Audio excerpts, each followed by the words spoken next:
कुछ कहानियां ना सिर्फ सुनने या यकीन करने के लिए नहीं होती, वो महसूस करने के लिए होती हैं। ये भी एक ऐसी ही कहानी है जो हकीकत है, लेकिन शायद समझ से परे। एक सवाल, बस एक सवाल, और इसी सवाल ने उनकी हंसती खेलती जिंदगी को हमेशा के लिए बदल दिया। तो ये कहानी है रश्मि और आदित्य की।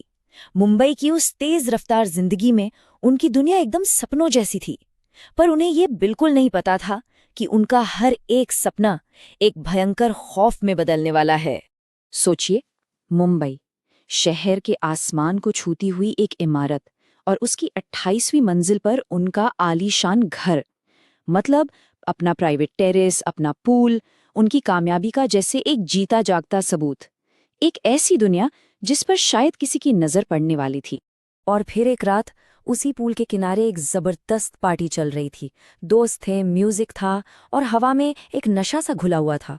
हर कोई आने वाले उस खौफ से बिल्कुल बेखबर था। रात के 2 बज रहे थे। पार्टी अब खत्म हो चुकी थी, दोस्त जा चुके थे। घर में एक अजीब सी गहरी खामोशी थी, और उसी खामोशी को चीरती हुई आदित्य के फोन की घंटी बज उठी। रश्मि उस वक्त गहरी नींद में थी।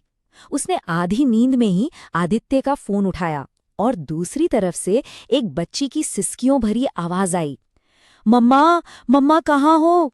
बस ये आवाज सुनते ही रश्मि के जिस्म में एक सिहरन सी दौड़ गई। उसकी नींद पल भर में टूट चुकी थी। वो कुछ समझ पाती, कुछ पूछ पाती, इससे पहले ही कॉल कट गया। फोन डेड, स्विच ऑफ हो चुका था। उसके दिल में ना एक अजीब सी बेचैनी घर कर गई। जैसे ही फोन चार्ज हुआ, रश्मि ने सबसे पहले कॉल लॉग चेक किया, और जो उसने देखा उससे उसका दिल बैठ गया। वहां कोई कॉल रिकॉर्ड नहीं था, कोई अननोन नंबर नहीं, कुछ भी नहीं। अगली सुबह जब उसने सबको बताया तो सबने यही कहा, अरे नशे का वहम होगा। लेकिन रश्मि जानती थी, उसने जो सुना था वो वहम तो बिल्कुल नहीं था। ये बात शायद रश्मि के जहन से धीरे धीरे निकल भी जाती, लेकिन आदित्य के लिए अब कुछ भी पहले जैसा नहीं रहने वाला था। अब हुआ ये कि आदित्य को घर में एक बच्ची की हंसने की आवाजें सुनाई देने लगी थी, कभी बंद कमरे से तो कभी हेडफोन के अंदर से भी। पर रश्मि को कुछ सुनाई नहीं देता था, उसके लिए वहां सिर्फ खामोशी थी। और इसी बात पर दोनों के बीच तनाव बढ़ता जा रहा था। फिर एक दिन रश्मि किसी काम से फ्लैट से बाहर गई। उस बड़े से आलीशान घर में आदित्य अब अकेला था, या शायद उसे ऐसा लग रहा था कि वो अकेला है। आदित्य के अकेले होते ही वो खौफ अब सिर्फ आवाज तक ही नहीं रहा, वो आंखों के सामने आ गया। और वो एक ऐसा मंजर था जिसने उसकी रूह तक कंपा दी। आदित्य ने अपनी आंखों से एक छोटी बच्ची की परछाई को उनके वॉक इन वार्डरोब की तरफ भागते हुए देखा, और फिर दरवाजा एक जोरदार झटके से बंद हो गया। अंदर से एक आवाज आई, पापा अंदर आओ ना। ठीक उसी वक्त रश्मि घर लौटी। उसने देखा कि आदित्य खौफ से बुरी तरह कांप रहा है, और उसकी उंगली उस बंद वार्डरोब की तरफ है। और तभी गलियारे की लाइट जोर जोर से जलने बुझने लगी, और फिर एक धमाके के साथ फूट गई। चारों तरफ घना अंधेरा। उस धमाके की आवाज के साथ ही आदित्य बेहोश होकर जमीन पर गिर पड़ा। रश्मि चीखते हुए उसकी तरफ भागी। उसे होश में लाने की हर कोशिश बेकार जा रही थी।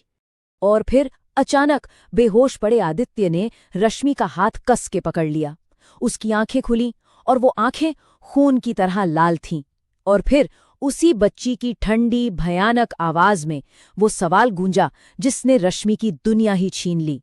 कुछ पल बाद आदित्य वापस नॉर्मल तो हो गया, लेकिन फिर उन दोनों ने जो देखा वो शायद उनकी जिंदगी का सबसे भयानक सच था।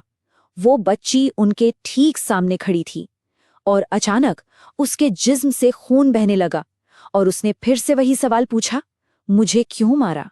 उस रात वो दोनों अपना घर, अपना सब कुछ छोड़कर भाग गए। अब उन्होंने जवाब ढूंढना शुरू किया, एक ऐसी तलाश जो उन्हें एक और भी गहरे और तकलीफ दे सच की ओर ले जा रही थी। उनकी तलाश उन्हें एक पंडित के पास ले गई, और उस पंडित ने उस राज से पर्दा उठाया जो सिर्फ वो दोनों जानते थे। कुछ महीने पहले रश्मि का मिसकैरेज हुआ था। उस रात जो उन्होंने देखा, उस बच्ची के जिस्म से बहता खून, वो असल में रश्मि के अपने दर्द और सदमे का आईना था। लेकिन ये जवाब नहीं था, ये उस आत्मा की पहचान नहीं थी। उन्हें ये एहसास हो गया कि सच अभी भी अधूरा है और इस पूरी पहेली का जो असली जवाब है वो उसी घर की दीवारों में कहीं कैद है। जब उन्होंने और छानबीन की तो पता चला कि उनसे पहले उस घर में एक परिवार रहता था जिनकी छोटी बेटी की एक हादसे में मौत हो गई थी। वो बच्ची उसी घर में खेली थी और उसी घर में उसने अपना दम तोड़ा था। अब पहेली के दोनों टुकड़े उनके सामने थे, एक रश्मि का अधूरा गम और दूसरा उस घर में हुआ एक पुराना हादसा। बस ये समझना बाकी था कि दो अलग अलग हादसों की ये दर्दनाक कड़ियां आखिर आपस में जुड़ी कैसे थीं। कहते हैं शायद उस घर में वो आत्मा हमेशा से थी, खामोश और अकेली। हो सकता है रश्मि के अंदर जो एक नई जिंदगी पल रही थी उसकी आहट ने उस आत्मा को अपनी तरफ खींचा हो, और फिर जब वो आहट एक हादसे में खत्म हो गई तो रश्मि के उस गहरे दर्द ने उस आत्मा के पुराने दर्द को जगा दिया हो, जैसे एक गम दूसरे गम को पुकार रहा हो। उस घर में एक आखिरी पूजा रखी गई। कहते हैं पूजा के दौरान वो बच्ची सिर्फ रश्मि को दिखाई दी, आखिरी बार। लेकिन इस बार उसके चेहरे पर खौफ नहीं था, बल्कि एक सुकून भरी मुस्कान थी, जैसे वो शुक्रिया कह रही हो। और फिर वो हमेशा के लिए ओझल हो गई। ये कहानी अपने पीछे एक सवाल छोड़ जाती है।